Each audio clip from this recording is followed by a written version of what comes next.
Hai, Assalamualaikum. Apa kabar kalian semuanya? Semoga kita semua dalam keadaan sehat walafiat dan bahagia selalu ya. Senang sekali bisa ketemu kalian lagi. Pada pertemuan kali ini kita akan membahas muatan PTKN tema 5 subtema 1.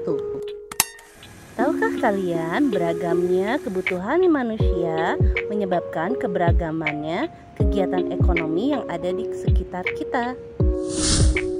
Jika hanya terdapat sebuah kegiatan ekonomi, maka tidak dapat memenuhi kebutuhan manusia yang beragam.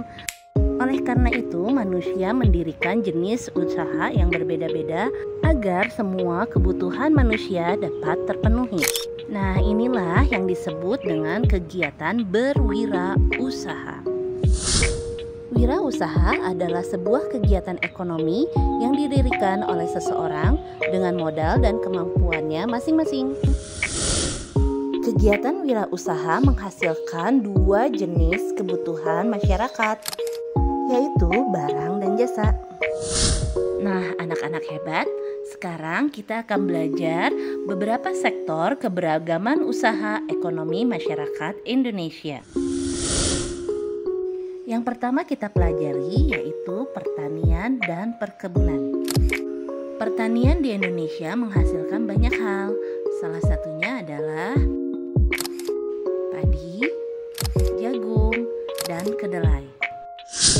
Sedangkan perkebunan di Indonesia menghasilkan juga banyak hal. Salah satunya teh, kopi, cina, cengkeh, dan kelapa sawit. Kegiatan usaha lainnya yang paling banyak dilakukan di Indonesia adalah peternakan. Hewan ternak adalah hewan yang sengaja dipelihara untuk memenuhi berbagai kebutuhan manusia. Contohnya adalah sapi, kambing, kerbau, kuda, dan domba. Usaha ekonomi ketiga yang terbanyak dilakukan di Indonesia adalah perikanan. Indonesia memiliki potensi sumber daya laut yang sangat besar karena sebagian besar wilayah Indonesia terdiri dari lautan. Hasil laut yang dapat ditemukan di Indonesia adalah ikan, udang, cumi, dan rumput laut. Kegiatan usaha ekonomi lainnya yang dapat kita temui di Indonesia adalah perindustrian. Perindustrian adalah salah satu kegiatan ekonomi yang berkaitan dengan pengolahan bahan baku atau pembuatan barang. Bisa dilakukan di rumah ataupun di pabrik. Contoh perindustrian yang ada di Indonesia adalah industri elektronik, konveksi, tekstil, atau kerajinan kayu. Masih banyak jenis industri lainnya yang terdapat di Indonesia.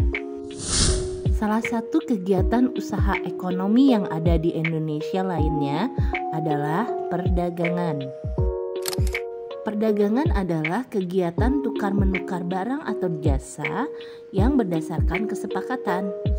Banyak orang yang berwirausaha di sektor perdagangan, dari berdagang sate, bakso, warung, atau dalam skala besarnya adalah supermarket atau hipermarket. Yang terakhir adalah kegiatan ekonomi di bidang jasa. Kegiatan ekonomi yang satu ini tidak menghasilkan produk atau barang, melainkan hanya sebuah jasa. Ada banyak contoh kegiatan ekonomi yang menawarkan jasa, misalnya guru, dokter, polisi, tukang beca, tukang cukur, sopir, dan lain sebagainya. Nah, perbedaan kegiatan wirausaha ini bukanlah menjadi penghalang untuk saling menghormati dan menghargai. Antar pemilik usaha dalam masyarakat harus saling menghormati dan menghargai terhadap keberagaman yang ada. Karena justru dengan keberagaman itulah seluruh kebutuhan masyarakat dapat terpenuhi. Dan dengan keberagaman inilah juga kita dapat bekerja sama agar dapat meningkatkan kesejahteraan hidup masyarakat secara keseluruhan. Meningkatnya kesejahteraan masyarakat dapat ditandai dengan tersedianya berbagai kebutuhan masyarakat untuk kehidupan sehari-hari seperti beras dan kebutuhan pokok lainnya. Nah, anak-anak hebat, sekarang perhatikan lingkungan sekitar kalian ya. Ada kegiatan wirausaha apa saja sih yang ada di sekitar kalian? Semoga pemaparan yang barusan saja Ibu lakukan dapat kalian pahami ya. Jangan lupa untuk selalu jaga kesehatan dan tetap bahagia ya. Terima kasih yang sudah memperhatikan. Wassalamualaikum warahmatullahi wabarakatuh.